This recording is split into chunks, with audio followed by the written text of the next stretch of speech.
This is the Rookie Big Board Rookie Profile Series. I'm your host, Matt Hicks, the FF Educator, here with John Lobb, the Gridiron Scholar, to profile Jaxon Smith-Njigba, the wide receiver out of the Ohio State University. We're going to cover the tape, cover the stats, give you everything you need to know about his fantasy football and NFL draft projection here over the next 10 or so minutes. Before we get into it, want to remind folks that you can get all of our info at patreon.com/rookiebigboard, the rankings, the Discord access, ask draft and rookie and trade insight questions to me and John, just $3 a month. John, Jaxon Smith-Njigba, a tremendous wideout prospect here. Run us through the background. What an amazing 18 months watching this young man in 2021 and 2022. He was unbelievable in 2021, and we're going to discuss that. And he fell off the map because of injuries in 2022. But we have to go back, Matt, and look at his high school career. He was a 5-star prospect, and he was in the top 50 rankings in 2019. In 13 games as a senior in high school, his numbers are absolutely ridiculous, Matt. 104 receptions for 2,094 yards and 35 touchdowns. I mean, that's almost 3 touchdowns a game. He was named the Texas 6A State Player of the Year, and he played in the Army All-American game and participated in the opening finals. As a junior the year before, he was the leading receiver in the Dallas area with 97 receptions for 1,828 yards and 20 touchdowns. Matt, I don't talk about high school too much, but his numbers are so unbelievable, and he only had 1 year of college production. I think it's worth looking at. When he finished his high school career in 44 games, he had 5,346 career receiving yards and 82 touchdowns. That's just incredible.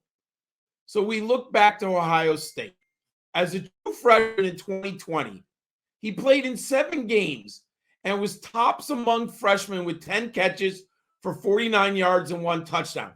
If you just look at those numbers, Matt, it might be, However, that team, if you remember like you and I do, Garrett Wilson, Chris Olave, Jameson Williams, all first-round picks were in Buckeyes uniforms that year. Remember, Williams went over to Alabama. So by 2021, there was an opportunity for JSN to get on the field. And Matt, he just took advantage of that. The Buckeyes had 2 future first-round picks in Garrett Wilson and Chris Olave. Their technically third receiver was JSN. But I don't think he was really a third receiver statistically. He had 95 receptions for 1,606 yards. He broke 20-year-old Big Ten receiving yards record by Lee Evans, who had 1,554 yards in 2001. And I remember that, Matt. And the game of the year, that Rose Bowl game between Ohio State and Utah, 48-45, the Buckeyes won. And JSN was the offensive MVP with 347 yards and 15 receptions with 3 touchdowns, including the game winner. Man, he was just unbelievable. I mean, we profiled him on our Debbie show. He was at top of the rankings in college fantasy football. And last year, Matt, he only played in 2 games, 5 catches for 43 yards. And I know his production was out of the slot in 2021 when you are playing with future NFL first-round draft picks. But, Matt, tell our viewers what you saw and what the film tells us. Jaxon Smith-Njigba, John, is a really well-rounded wideout. You're going to hear this conversation a lot in this year's class. Like, what do each of these guys bring? because it's not a wide receiver class where there is a clear and away number one. But Jaxon Smith-Njigba does find himself on the top of my rankings, John, because he does everything well. And it really does start with excellent handwork. It sounds simple. I talk about it all the times, but I think we as a fantasy community undervalue the value here of having sticky, consistent hands. He is a consistent target. He's going to catch the ball if it's on target, if it's off target.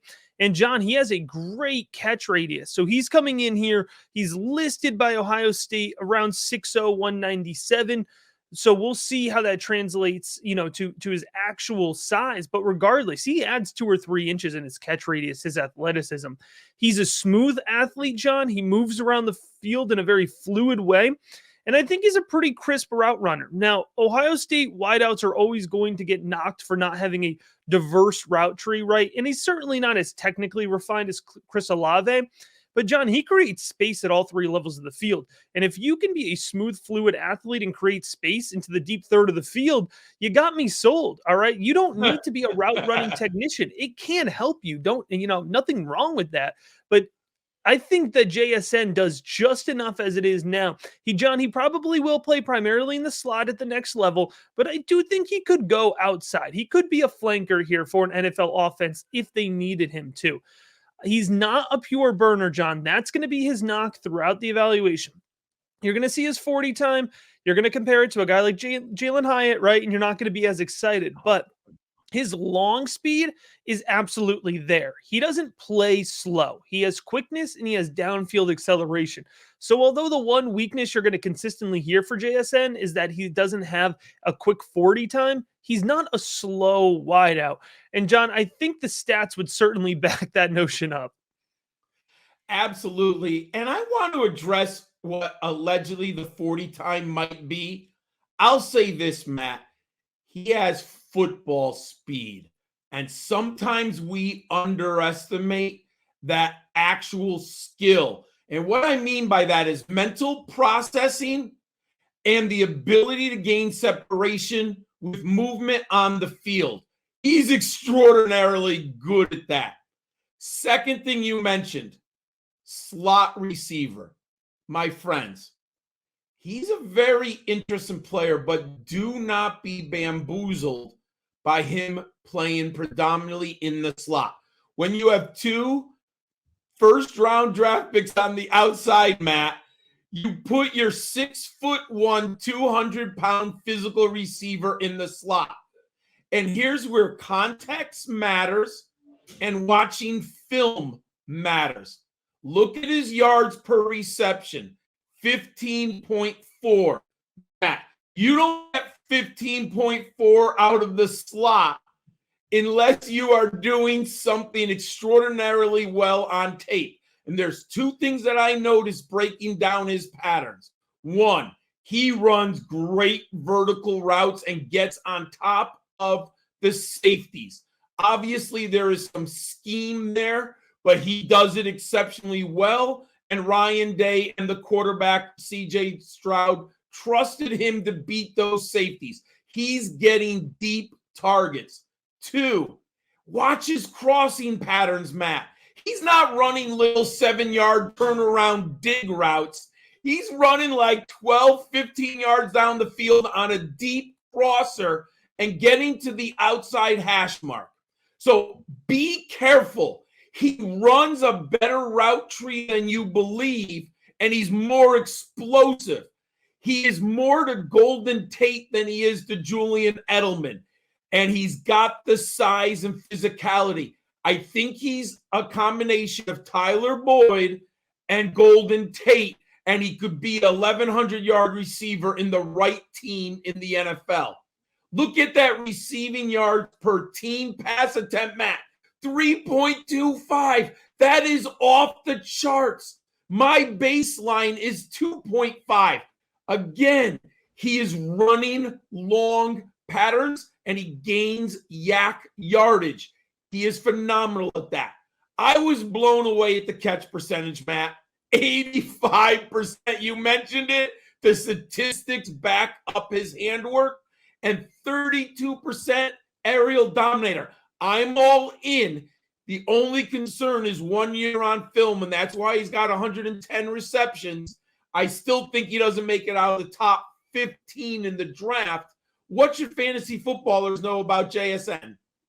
Yeah, John, for me, his ADP projection in the Superflex League, it's going to be 105 to 108. He certainly could sneak his way in there at 104. So it's going to be, relatively in that range. Regardless, the takeaway here is that JSN is going to be a candidate for wide receiver one off the board in every fantasy football league. If you want JSN, you want to lock him up, you want to know you're going to get him, it's probably 104 that you need to safely be at, but I think his ADP falls somewhere in the 105 to 108 range. In terms of the NFL draft, John, it's going to be interesting. One of these wide receivers is going to go top 20. I don't know which one it is. So most of the guys right now I've just got in the 21 to 50 range, but that's certainly no knock on their ability to perform at the next level. In terms of his rookie big board rating, John, that's an 8.1. That's the same number that I assigned to the top of last year's class in Chris Olave. So I'm valuing them very much in the same range. And John, Chris Olave right now is a wide receiver one in Dynasty football, at least in the rookie big board rankings. So I do have him in that league winner tier. I think Jaxon Smith-Njigba is going to be a guy who over the next couple of years falls into that wide receiver one, wide receiver two type range and is going to be an impact player on your fantasy football roster. I'm going to have high exposure to him. If I'm sitting there at 105, JSN is going to be on the top of my board each and every time. And for me, in terms of the value that he has right now, if you were doing a startup dynasty draft, I think Jaxon Smith-Njigba is going to go right about the same spot as Devonta Smith, right? Somebody that we value very highly. Maybe he's not going to be a 130, 140 target guy, but certainly can be a 100 target guy and certainly can be somebody who is going to break a fantasy football lineup if he ends up getting a lot of touchdowns, right, John? And the thing that you want to do here, if you're enjoying these rookie profile series, is get in on the action. You could see the full rankings, John's full rankings with his benchmarks, the rookie big board, the broken down profiles. All of that is available at patreon.com/rookie big board. And as always, we appreciate you checking out this episode of the Rookie Big Board.